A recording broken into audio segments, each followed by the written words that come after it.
When you think of charity, what do you think of? Maybe it's those people that hang around outside supermarkets that want you to sign up for regular monthly payments. Maybe it's organisations like Rhema Media who, well, depend financially on charitable donations for people to support the ministry. But looking at some definitions of charity and some of the ways which we get that definition wrong, joining us on the program from Laidlaw College, Matt Maslin. Kia ora. Thank you so much for your time today. Good, Andrew. It's good to be back and good to see you. Now, if we can go real old school for a moment, and I'm thinking King James old school, it used to be that the terms charity and love were interchangeable. Three things remain: hope, faith, hope, and charity. The word charity in its original definition meant love, but not necessarily now. Would that be fair? Yeah, I think that's really fair. And a kind of a concern I have is that maybe now we are being charitable in a transactional way where we might support a charitable organization and we think charitable organization. Yeah. So we think we're loving people by, donating to a good cause, which is obviously a really good thing to do. It's good to materially support those in need.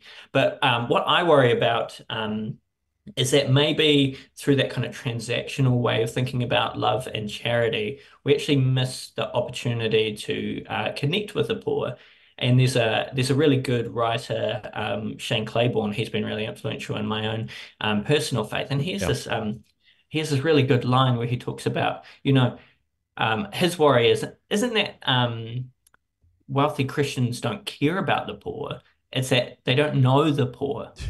And that's been really challenging for me personally. And recently I've just started work here at the Christchurch Cathedral, which is, right in the center of the city. Yeah. And we've got the city mission down the road. And I've found myself speaking with more and more marginalized people, connecting with the unhoused community, people struggling with addictions, all sorts of people. And in my mind, I was like, this is amazing. Why have I not done this before? Yeah. And I think it might have something to do with this mindset around charity where it's about giving to a cause rather than actually encountering people of different means and connecting with them on a human level. Now, and maybe self-serving, as I say, Rhema Media is a charity. We're not saying don't give to charities. However, I think particularly in Western society, we're busy people.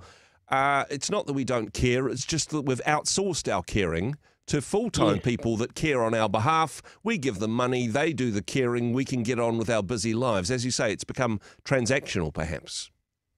Yeah, and kind of another line that Shane Claiborne has, and it's pretty full on, but he says, the way charity functions now is essentially a way to keep the wealthy sane, and that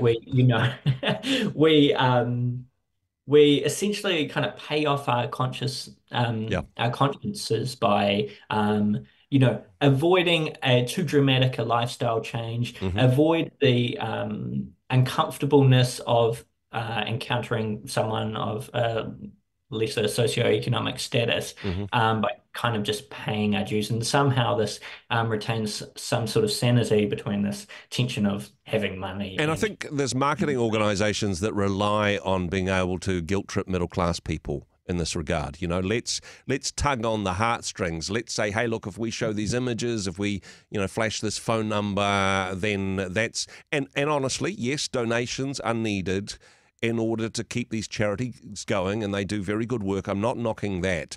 But actually, when we talk about the difference between charitable giving, as it were, and actual love, charity says, here's a few coins to the homeless guy who's sitting outside the supermarket. Love says, let's sit down on the concrete next to this guy and talk to him about his life. Yeah, exactly. And I think so, like in the Anglican lectionary we've just had in Mark's Gospel, Jesus healing the leper.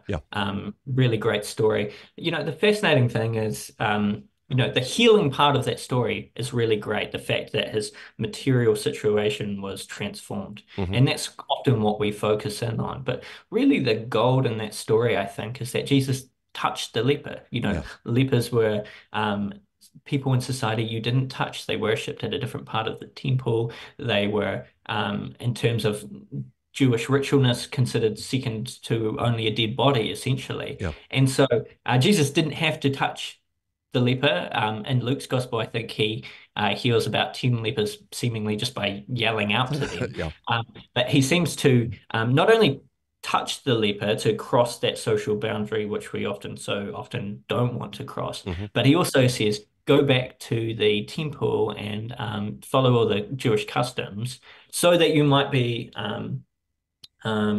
incorporated and seen in the community once again. Wow. So he's thinking about the social healing that needs to happen for the leper as well. And yeah, I think this is a really interesting point. So many stories in the gospel, these amazing things happen, like feeding the thousands, great, Yeah. but people would still be hungry probably a week later. Yeah. Yeah. The resurrection of Lazarus. Well, he would die a few years later. And so, there's goodness in the healing that happens, but what's really powerful is the love that Christ is showing to these people, the way he transcends social boundaries and really acknowledges the humanity of the people he's healing. And I think there's a challenge in that for us too. Are we, yes, 100%, we need to be thinking about the material needs of others, but are we encountering the humanity of other people as well? One of the practical examples in our society at the moment, you're talking about encountering homelessness on our city streets. The solution to homelessness isn't just, okay, we've built these modular units and there's a little cell for each person involved and we've got these new communities and we'll get them off the streets.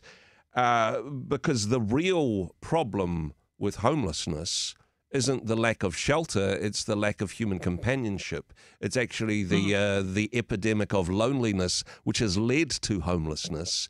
And putting people in housing doesn't solve that lack of community, that lack of human connection, which is actually at the root of it. It has a charitable outcome, but it doesn't have the love that goes with it, right?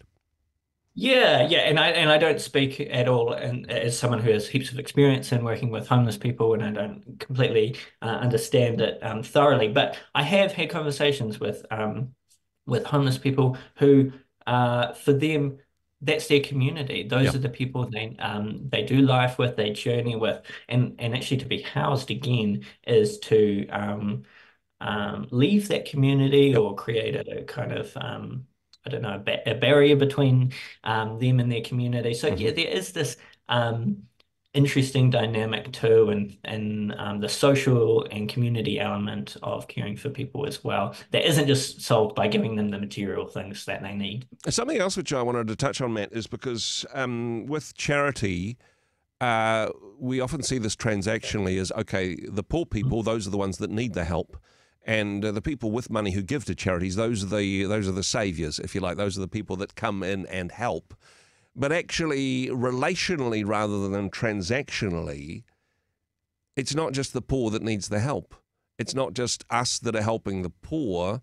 There are things that we can learn and benefit and be blessed from relationally if we take the time to engage with people rather than just make that donation.